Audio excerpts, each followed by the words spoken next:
This is the Chane podcast. Hello guys, welcome back to Shine with Shani. If you're new here, I'm Shani. On today's interview, we will be talking to Mottoz. Mottoz, please give us a little quick freestyle or a rap. All right. Thanks, Shawnee. Okay, I'm gonna do a freestyle right now. Okay. Life to me is like a mathematical equation. Every problem you gotta solve, even if it's big. Niggas wanna rush you over and you have no choice but to use the trig and break them down like division in math. Like a class test, I told my teachers to mark my words when I said that I'ma be the greatest with these raps. I carry my whole team on my back. Shit got me looking like Quasimodo. Don't get it confused, yeah, I always had the flows, bro. Breaststroking my way into the game. Overtake with a couple of laps. I'm talking about these little plays. When they talk about the king, they talk about me. King Mottoz the name. Yeah. Right. Nice. Please tell people more about yourself, your name, where you're from, what inspired you to do music, how did you start doing music? All right. My real name is Mottoz. I was born and raised in East London. And yeah, what got me interested in music and like doing music? Well, like, you know, when you're like a kid and you like see like these artists on TV speaking their mind, I'm like, yo, this is kind of dope. So at first I tried it out. That was in like 4th grade. And then I just decided to know, nah, let me just focus on like my sport. I was doing swimming that time. Then I got back at it again in 2017, I think. When I saw my brother started rapping, that's when I started getting interested in rapping. That's when I decided, you know what, okay, let me just do this because I can speak my mind, like I can tell stories and all that stuff, yeah. That's what got me interested in rap. It's because of my brother and my favorite artist, yeah. Nice. Okay. Word on the street is that you had a name change. You now go by Black Phelps. Well, yeah, most people know me as Black Phelps, and Mottoz. But Black Phelps is just like an alter ego that I'm currently working on. You know, like, yeah, it's not official. It's just like an alter ego that I'm working on his voice and all that stuff. But I'm still going by the name Mottoz, yeah, because everybody knows Mottoz. And if I change to Black Phelps, everybody's gonna wonder where's Mottoz. So I'm just gonna stick to the name Mottoz. Black Phelps is just an alter ego, yeah. Nice. Okay, we see you work a lot with your crew, Cyberspace Wave. Please give us a small background and tell us what it is that they do. Okay, Cyberspace Wave was originally created by me and my other 2 friends back in 2020, middle of 2020, when we had this huge pandemic and like we had nothing else to do. And so we just decided, you know what, okay, let's create a group of different artists and let's just like bring in people that we know that are like good at making music but different in their own way, you know, like they have their own sound, their own flow and all that stuff. And that's what we did. We created Cyberspace, and then yeah, we just like started feeding off each other's vibe, you know, style and all that stuff. We just started inspiring each other, and then yeah, that's what we're doing. What we're doing right now is just like creating music, you know, creating music, different kind of music, exploring different sounds. That's what we're doing, man. Like, that's Cyberspace. You already have 2 mixtapes out, right? One is only in the 10th grade mixtape. What was your idea with it? And did it reach all the people that you hoped it would reach and that you wanted it to reach? Yeah, it did reach the people that I wanted it to reach and more, surprisingly. The main idea behind the mixtape was like, for me, to target certain people, like people who love listening to J. Cole, storytelling, Drake, and all that stuff. The main theme was love, and so since a lot of people love songs and like love albums, and people and like rappers who like storytell and all that stuff, that's what I did. I made a mixtape like that, put it out there, targeted the people that I wanted to target, drew them to me, and yeah, my fan base grew in a way, and yeah, that was like the idea behind it, and like yeah, it actually did like well, in my opinion, it did well. Nice. We heard Sing About Me on the Train Studio album too. What made you come up with that collaboration or that feature?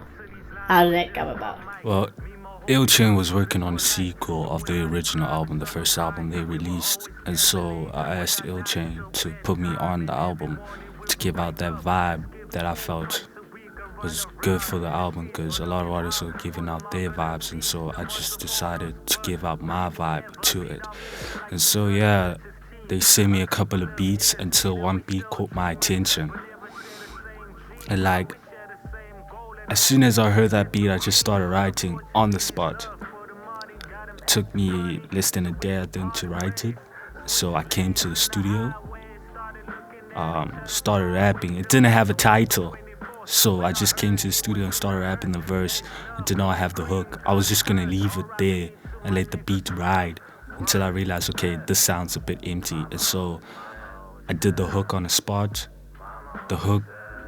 The idea of the hook came originally from the last line of my verse, prompts that you always sing about me. And so yeah, I just repeated that, and like yeah, that's where Sing About Me came about. Yeah.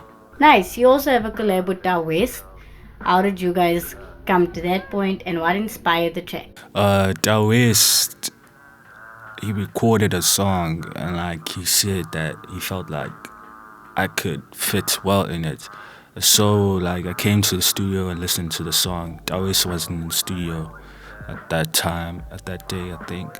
And so I listened to the song, and like it had like a vibe, that vibe where it's just like, okay, this is kind of catchy.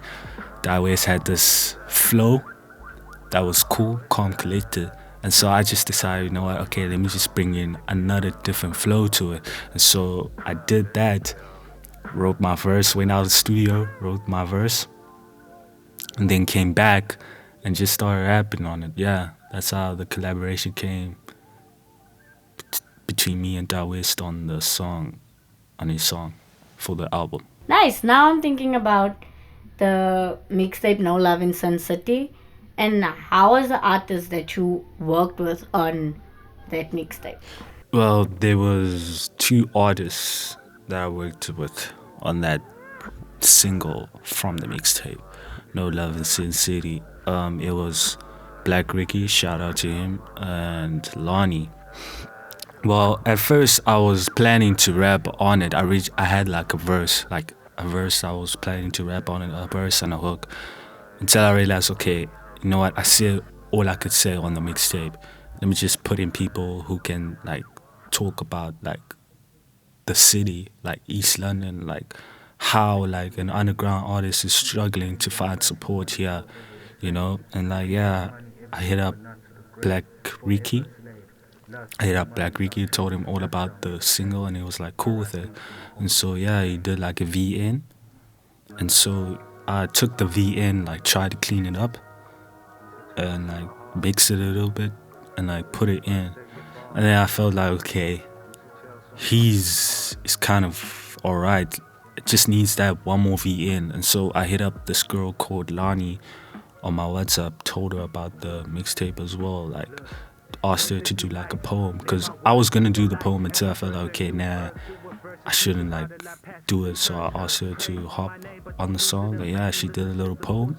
And so yeah, I put it on the single, and yeah, it just finished. And, like, yeah, that's how No Love in the City came about. The voiceover on the track No Love in Sun City is pretty cool. Who did them? Like I said, Black Ricky, shout out to him, and Lonnie, shout out to her as well. Oh, it's really good actually. We see you are now producing. How is it going, and who are you helping to achieve the goals you want to achieve? Yeah, I'm like, it's not official yet because I'm still learning, you know.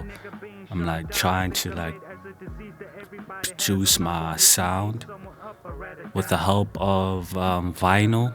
That's my new producer, Vinyls. Shout out to him, and also the Godfather's Apprentice, aka 808 Godly. Shout out to him as well. Like those are two close friends that I met. Like they were more than willing to help me, like create my own sound and all that stuff. Like I really appreciate them producing for me. Yeah. We also heard this track, No Love in Sin City. You featured your brother. So, do all of you like hip hop, or does it run in the family? Who started first? Who copied who?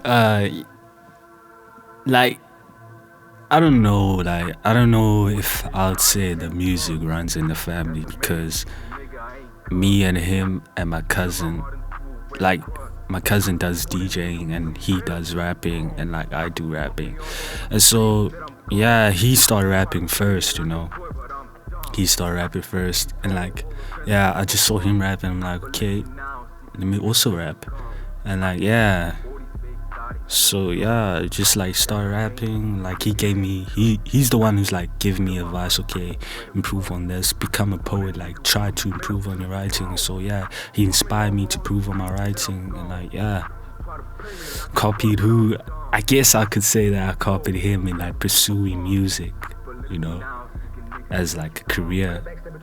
It's like a career. Yeah, I just started pursuing music. He's the one who gave me like the interest in like doing music. So yeah, shout out to Caesar. Nice. How do you feel about hip hop in East London in terms of up and coming artists that's already here?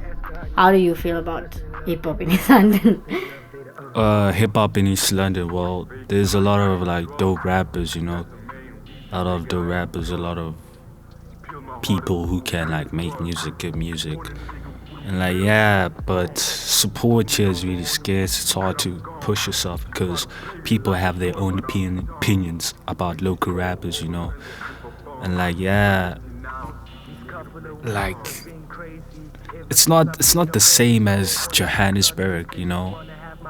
Here in East London, like I think as a hip hop community here in East London, it's like a war. We basically like fighting each other.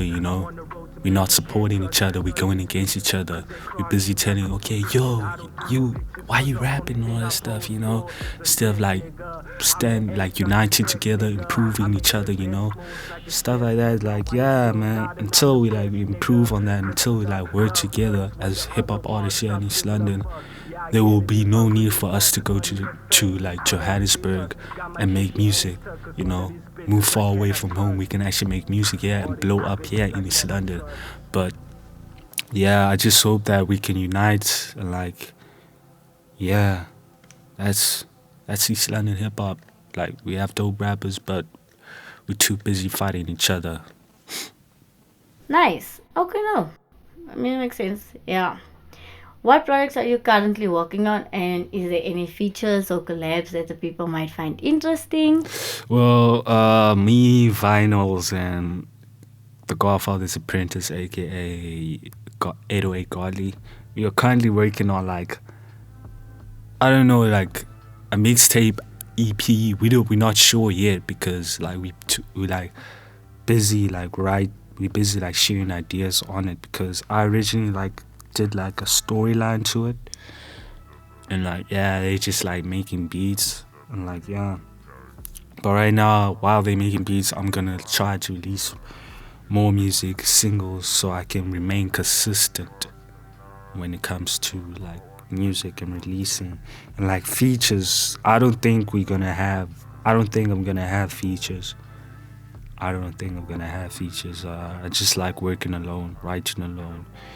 Gives me like more ideas. Even though I also love having people featured on my stuff, I just like working alone. So yeah. Nice. I'm sure the people will look forward to that. They'll keep an eye out.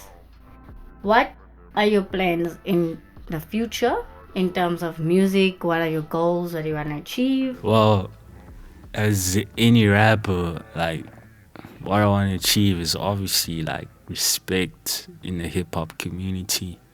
a lot of people know my name. Yeah. But also like achieve, like do things that most artists don't do, like create music, create music that feels like a movie that people can like listen to, put on repeat for like, I don't know, a year or so. Yeah, like win awards, all that stuff, Yeah, that's what I want to achieve with my team, of course, with my team. That's what I want to achieve with my team. Yeah. Okay, nice. We've come to the end of this interview. So obviously to end it off, I have to ask you, what are your top 5 favorite songs? You can give them from 5 to 1, from 1 to 5, whichever way you want. Before I do that, I just want to say thank you for having me here. Great opportunity. Yeah. Okay. My top 5. Okay. I'll start from 5. Number 5 would be Solo featuring Taoist. One man jive in this life riding solo. One love for my homies, though no homo. Pure pressure, fear missing out, that's FOMO. Wishing someday I'll be driving a Sirocco. One man jive in this life riding solo. One love. Number 4 would be Sing About Me from the Chane album. I spit the high five like a kid for hill, but what's ironic that my lines give you chills. I got more bars in this cell that I'm trapping. Now I ain't capping, so trust it when I say that I do this for the passion. That's the main reason why I'm rapping. Came from a city that's trapping. Number 3 will be Forever Together from Only in the 10th Grade mixtape. You and I forever together. Look, 12th of June, 8 p.m. Number 2 would be number 2 has two favorites. Will be the intro from my latest mixtape, Good Kid, Sin City. Yeah.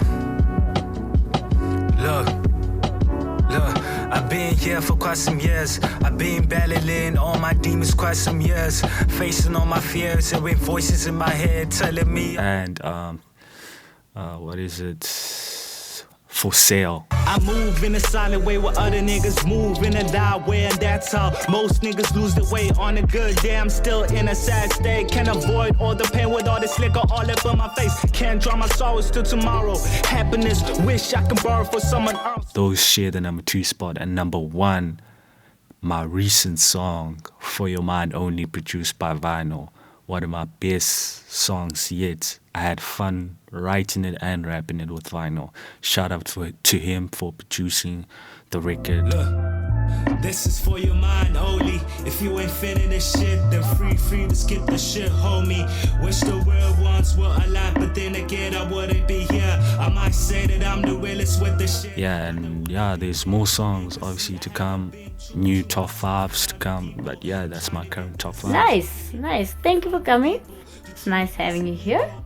See you guys next time. Primary school crushes, the pretty girls that I fell in love with, but never got the chance to tell her how I feel inside. Different situations playing in my mind. If I had the guts to approach them and tell her what I see in them with my eyes, wasn't as stylish as one of them mentioned. We never had the same vision. The war or different lenses. I saw a wife in one of them, but all she saw was a friend.